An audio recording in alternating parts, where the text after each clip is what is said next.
মানে ফ্লেট বনোৱা মানুহক জলসিঞ্চনৰ মন্ত্ৰী পতাটোৱে আচলতে ভুল হৈছে। তেওঁ আজি অসম বিধানসভাত যিটো তথ্য দিছে মন্ত্ৰী অশোক সিংঘাল, যিজন মানুহ আচলতে বিল্ডিং বনায়, যিজন মানুহে ফ্লেট বনায়, সেই মানুহক আজি খেতি পথাৰ পানী যোগানৰ মন্ত্ৰী পাতিছে। সেইকাৰণে তেওঁ বিধানসভাত তথ্য দিছে যে বোলে বৰ্তমান সময়ত 26% অসমৰ খেতি পথাৰত পানী যোগানৰ ব্যৱস্থাপনা আছে বুলি কৈছে। এনেকুৱা ভুৱা তথ্য অসম বিধানসভাত প্ৰদান কৰা ঘটনাটো অত্যন্ত দুৰ্ভাগ্যজনক। আজি অসমৰ খেতি পথাৰত জলসিঞ্চনৰ ব্যৱস্থাপনা নাই। আজি অশোক সিংঘালে আৰু এটা কথা কৈছে যে বোলে পানী যোগানৰ ব্যৱস্থা থাকিলেও পানী থাকিলেও খেতি নকৰে বুলি কৈছে। পানী থাকিলেও বোলে খেতি নকৰে। পানীটো দি লওক না প্ৰথমতে, তাৰ পাছত আপুনি কথাটো ক'ব। পানী যোগানৰ ব্যৱস্থাটো কৰি লওক আৰু খেতিয়কক বজাৰৰ উচিত মূল্য MSPৰ ব্যৱস্থা কৰি দিয়ক। প্ৰয়োজনীয় সাৰবিলাকৰ যোগান ধৰক। বীজ যিবিলাক বজাৰত উপলব্ধ হয় সেইবিলাকৰ আকাশলংঘী মূল্য বৃদ্ধি হৈছে এতিয়া। গতিকে খেতিয়কবিলাকক প্ৰয়োজনীয় সা সুবিধা যদি দিয়ে তেতিয়াহ'লে কেলে নকৰিব। আজি পাঞ্জাৱ হাৰিয়ানাৰ কৃষকৰ ক্ষেত্ৰত যদি চাই, তাৰ কৃষকবিলাকে চৰকাৰৰ ফালৰ পৰা যিমান প্ৰয়োজন হয় সিমানখিনি সা সুবিধা পায়। সেইকাৰণে পাঞ্জাৱৰ কৃষকৰ হাতত আপোনাৰ মাৰ্চিডিজ থাকে, অডি থাকে, স্কৰপিঅ' থাকে, নামী দামী গাড়ীবিলাক পাঞ্জাৱৰ কৃষকৰ হাতত থাকে। আজি বিধানসভাত কি ঘটনা হৈছে?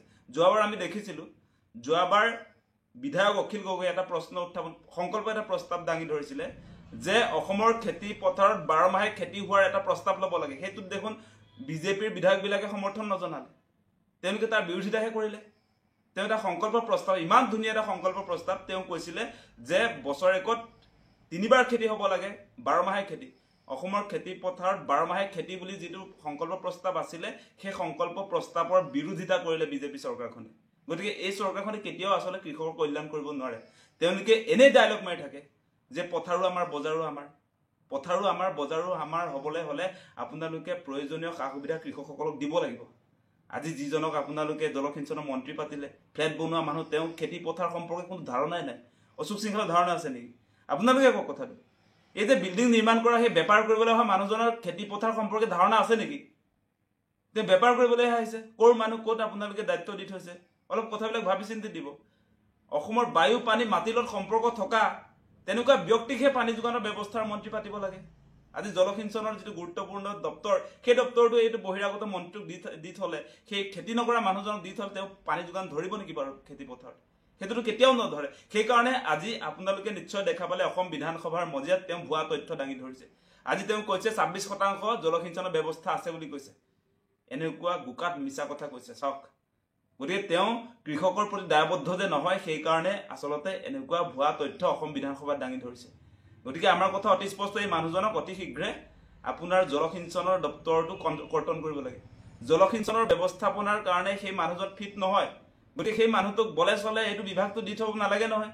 বেপাৰী মানুহটোক এই বিভাগটো দিব লাগে। সেই ব্যৱসায় বাণিজ্য কৰিবলৈ মানুহে খেতি পথাৰৰ বিষয়ে কিবা জানিব নেকি?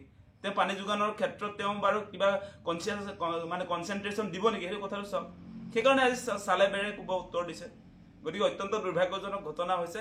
গতিকে আমাৰ দাবীটো অতি স্পষ্ট, মন্ত্ৰী অশোক সিংঘাল, বেপাৰী মন্ত্ৰী বহিৰাগত এই মানুহজনক এই জলসিঞ্চন দপ্তৰটোৰ পৰা কৰ্তন কৰিব লাগে। তেওঁ অসমৰ খেতি পথাৰ সম্পৰ্কে কোনো ধাৰণা নাইকিয়া মানুহ। তেওঁ মিছাকে আজি 26% অসমৰ কৃষি পথাৰত আপোনাৰ জলসিঞ্চনৰ ব্যৱস্থা কৰিছোঁ বুলি আচলতে বিধানসভাত ভুৱা তথ্য প্ৰদান কৰিছে। গতিকে সেই মানুহজনক অতি শীঘ্ৰে বৰ্খাস্ত কৰক, তাৰ দাবী উত্থাপন কৰিছোঁ।